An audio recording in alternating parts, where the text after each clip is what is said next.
Olha que dia mais lindo e abençoado do nosso Deus.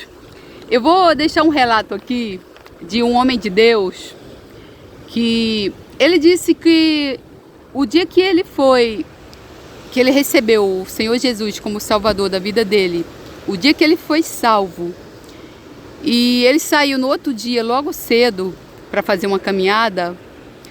Ele disse que ele viu que tinha acontecido algo assim de extraordinário na vida dele. Tudo tinha mudado.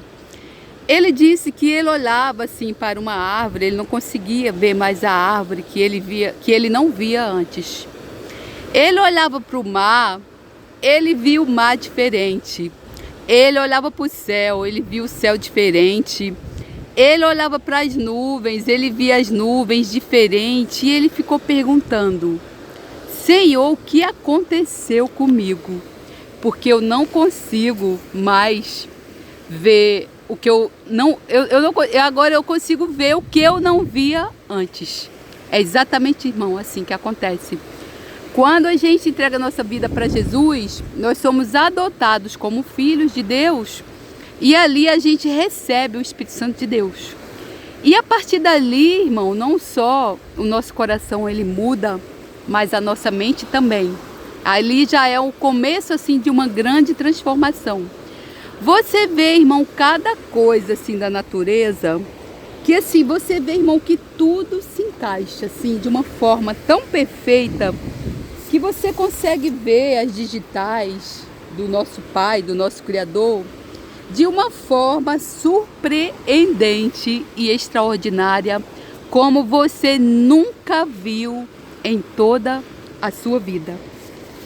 Mas o ensino que eu vou deixar agora é o que é o Evangelho. Você sabe o que é o Evangelho, irmão?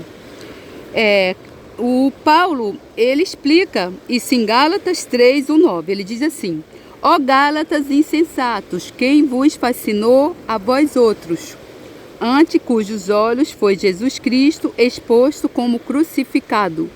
Quero apenas saber isso de vós. Recebestes o Espírito pelas obras da lei ou pela pregação da fé? Sois assim insensatos que, tendo começado no Espírito, estejais agora vos aperfeiçoando na carne? Terá sido em vão que tantas coisas sofrestes? Se na verdade foram em vão. Aquele, pois, que vos concede o Espírito e que opera milagres entre vós, porventura o faz pelas obras da lei ou pela pregação da fé? É o caso de Abraão, que creu em Deus e isso lhe foi imputado para justiça. Sabei, pois, que os que são da fé é que são filhos de Abraão. Ora, tendo a Escritura previsto que Deus justificaria pela fé os gentios, preanunciou o Evangelho a Abraão: em ti serão abençoados todos os povos, de modo que os da fé são abençoados com o crente Abraão. Gálatas 3:1-9. Então, o que é o Evangelho, irmão? O Evangelho é Cristo crucificado, sua obra consumada na cruz. É pregar o Evangelho, é apresentar Cristo publicamente como crucificado. O Evangelho não é, antes de mais nada, as boas novas de um nenê na manjedoura, de um jovem numa banca de carpinteiro, de um pregador nos campos da Galileia, de um Jesus bom, de um Jesus Buda, ou mesmo de uma sepultura vazia. O Evangelho trata de Cristo na cruz. O Evangelho só é pregado quando Cristo é publicamente exposto na sua cruz. Esse verbo, prograpei, significa exibir ou representar publicamente, proclamar ou expor em um cartaz. E isso significa que quando pregamos o Evangelho, temos de nos referir a um acontecimento, que é a morte de Cristo na cruz. Expor uma doutrina, o particípio perfeito crucificado, indicando os efeitos permanentes da obra consumada de Cristo, e fazê-lo publicamente, ousadamente, vivamente, para que as pessoas vejam como se testemunhassem como seus próprios olhos. Isto é o que alguns autores têm chamado de elemento existencial da pregação. Fazemos mais do que descrever a cruz como um acontecimento do primeiro século. Na realidade, descrevemos Cristo crucificado diante dos olhos de nossos contemporâneos, de modo que sejam confrontados com o Cristo crucificado hoje e percebam que podem receber hoje a salvação de Deus vinda da cruz. Veja, irmão, que assunto interessante. Então, e o que significa, o que o Evangelho oferece? O Evangelho oferece, já de cara, uma grande bênção. Que bênção é essa? Com base na cruz de Cristo, o Evangelho oferece uma grande bênção. O versículo 8 diz assim: Tu serão abençoados todos os povos. O que é isso? O que isso significa? É uma bênção dupla. De cara, a primeira parte é a justificação. Nós ali, assim que recebemos Cristo, nós já somos de cara justificados. E a segunda bênção nós já recebemos ali o dom do Espírito Santo de Deus. E com esses dois dons é que Deus abençoa a todos os que estão em Cristo.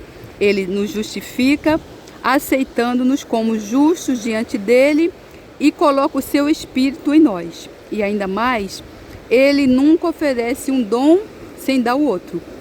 Todos os que recebem o Espírito são justificados, e todos os que são justificados recebem o Espírito. Então é importante observar essa dupla doutrina de salvação em dois estágios, que primeiro somos justificados e só posteriormente recebemos o Espírito. E o que o Evangelho exige? O Evangelho oferece bênçãos e nós, o que devemos fazer para recebê-las? A resposta adequada é nada. Nós não precisamos fazer nada. Não temos de fazer nada. Temos apenas de crer. Nossa reação não consiste nas obras da lei, mas em ouvir a pregação da fé. Isto é, não em obedecer à lei, mas em crer no Evangelho. Obedecer é tentar fazer a obra da salvação pessoalmente, enquanto que crer é deixar que Cristo seja o nosso Salvador e descansar em sua obra consumada. Assim, Paulo enfatiza que recebemos o Espírito pela fé e que somos justificados pela fé. Realmente a palavra fé e o verbo crer aparecem 6 vezes nesse pequeno parágrafo. Então veja bem, nós não precisamos fazer nada, somente crer. A palavra de Deus diz: crer no Senhor Jesus será salvo tu e tua casa.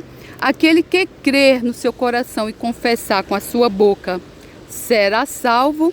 E de cara, quando você decide crer nisso com seu coração, confessar com a sua boca que Jesus Cristo é o seu Senhor, o seu Salvador, você ali já recebe, você já é justificado pelo sangue do Cordeiro, todos os teus pecados, e você ali já recebe o Espírito Santo de Deus.